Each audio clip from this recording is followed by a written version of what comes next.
అందరికీ నమస్కారం।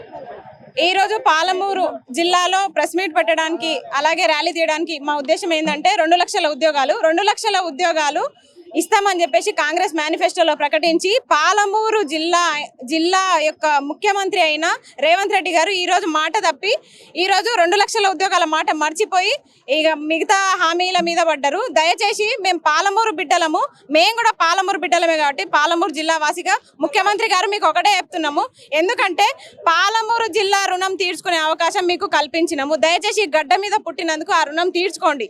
చాలా మంది నిరుద్యోగులు రోడ్ల మీద పడి తిరుగుతా ఉన్నారు, నోటిఫికేషన్స్ అని ఎస్ఐపిసి అభ్యర్థులు పోస్టులు పెంచమని అడుగుతున్నారు, మెగా డిఎస్సి వేయాలి, అలాగే మీరు గురుకులాల్లో రెసిడెన్షియల్ గా మార్చి ఇవి అన్ని డే స్కాలర్స్ పెడతా అంటున్నారు, హాస్టల్స్ ఫెసిలిటీ లేకుండా రద్దు చేస్తామంటారు। ఇది ఎంతవరకు సమంజసం? అలాగే స్కూల్స్ అన్ని సింగిల్ టీచర్స్ ఉన్న స్కూల్స్ అన్ని 23,000 స్కూళ్ళని కుదించి 4,000 స్కూళ్ళ వరకే పెడతామంటున్నారు। ఇది ఎంతవరకు సమంజసం అనిపిస్తుంది? దయచేసి చెప్తున్నాము, గ్రూప్స్ నోటిఫికేషన్ విడుదల చేయాలి, నిరుద్యోగ భృతి ఇవ్వాలి, ఇవన్నీ మీరు తక్షణమే చేయాలి। ఎందుకంటే వచ్చి మీరు అధికారంలో రావడానికి కారణమే నిరుద్యోగులు, అది మీరు మర్చిపోయి ఈరోజు మాట్లాడుతున్నారు। రేవంత్ రెడ్డి గారు ఇంట్రెంట్ డబ్బాలు తాగండి, మీరు బాయిలబడి సావండి, కానీ నేను పోస్టులు పెంచామని మీరు అంటున్నారు కదా, అసలు మీరు ఇంట్రెంట్ డబ్బాల మాట మాట్లాడుతున్నారు। ఒకసారి వెళ్ళి చూడండి, ఇంట్రెంట్ డబ్బాలు కూడా దొరికే పరిస్థితి లేదు, మీ పాలన అట్లా ఉంది। కనీసము పురుగుల మందు, గడ్డి మందు కూడా దొరకని ప్రభుత్వం ఏర్పడ్డది మాకు, అంత దౌర్భాగ్యం ఏర్పడ్డది మాకు। దయచేసి చెప్తున్నాము, 2 లక్షల ఉద్యోగాలు వెంటనే విడుదల చేయాలి, 2 లక్షల ఉద్యోగాలకు నోటిఫికేషన్ విడుదల చేయాలి, లేకపోతే నిరుద్యోగులు కన్నెర్ర చేస్తారు, మీ ప్రభుత్వం భస్మం అయిపోతుంది అని చెప్పేసి పాలమూరు బిడ్డగా పాలమూరు జిల్లాలో శపథం చేస్తున్నాము।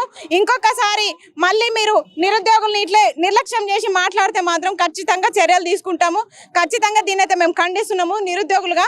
అలాగే నిరుద్యోగ భృతి ఇవ్వాలి, 2 లక్షల ఉద్యోగాల నోటిఫికేషన్ ని వెంటనే విడుదల చేయాలి, విడుదల చేయకపోతే మాత్రం ఊకుండే ప్రసక్తి లేదు।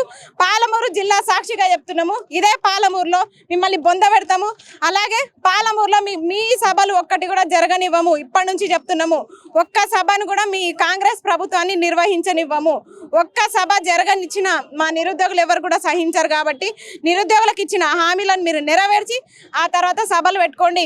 ఇంకొకటి అంగన్వాడీ పోస్టులని, రేషన్ డీలర్ల పోస్టులని అన్ని కూడా మీరు భర్తీ చేస్తున్నారు, కానీ వీటన్నిటికీ ఎగ్జామ్ పెట్టి భర్తీ చేయండి, ఎందుకంటే చదువుకున్న నిరుద్యోగులు చాలా మంది ఉన్నారు కాబట్టి దృష్టిలో పెట్టుకొని 2 లక్షల ఉద్యోగాలు భర్తీ చేసే ప్రభుత్వం మీరు ఏర్పాటు చేయాలని కోరుకుంటున్నాం। డీజీపీ సివి ఆనంద్ గారు చెప్పినట్టు 19,000 పోలీసు ఉద్యోగాలు భర్తీ చేయండి అని చెప్పి దిల్సుఖ్ నగర్ వేదికగా, ఉస్మానియా యూనివర్సిటీ వేదికగా ఎన్నో ధర్నాలు చేస్తూ ఉంటే రేవంత్ రెడ్డి గారు నిమ్మకు నీరెత్తినట్టుగా వ్యవహరిస్తూ ఉన్నాడు। ఖచ్చితంగా ఖాళీగా ఉన్నటువంటి 19,000 ఉద్యోగాలు కనుక భర్తీ చేయకపోతే మహబూబ్నగర్ నిరుద్యోగులుగా పిలుపునిస్తూ ఉన్నాం। మహబూబ్నగర్లో ఎక్కడ సభలు సమావేశాలు పెట్టినా ఎక్కడికి వచ్చినా కూడా ఖచ్చితంగా సభలను అడ్డుకుంటాం।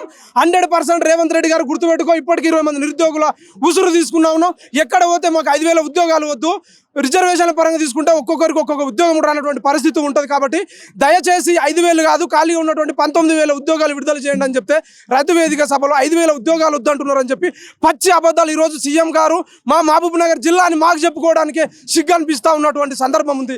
కాబట్టి మేము ఈరోజు ఒకటే విజ్ఞప్తి చేస్తూ ఉన్నాం, రేవంత్ రెడ్డి గారు ఇప్పటికైనా నువ్వు సిగ్గు తెచ్చుకో, తెలంగాణ ఉద్యమానికి అన్యాయం చేసినటువంటి నీవు ఈరోజు మా 2 లక్షల ఉద్యోగాలు ఢిల్లీ నుంచి రాహుల్ గాంధీని తీసుకొచ్చి మాకు హామీ ఇచ్చిన విధంగా 2 లక్షల ఉద్యోగాలు ఇస్తారని చెప్పి మేము ఓట్లేసి గెలిపిస్తే నువ్వు ఈరోజు ఈ విధంగా నిరుద్యోగులను కించపరిచే విధంగా మాట్లాడడం యావత్ నిరుద్యోగులు 30 లక్షల మంది నిరుద్యోగులను తీవ్రంగా ఖండిస్తూ ఉన్నాం।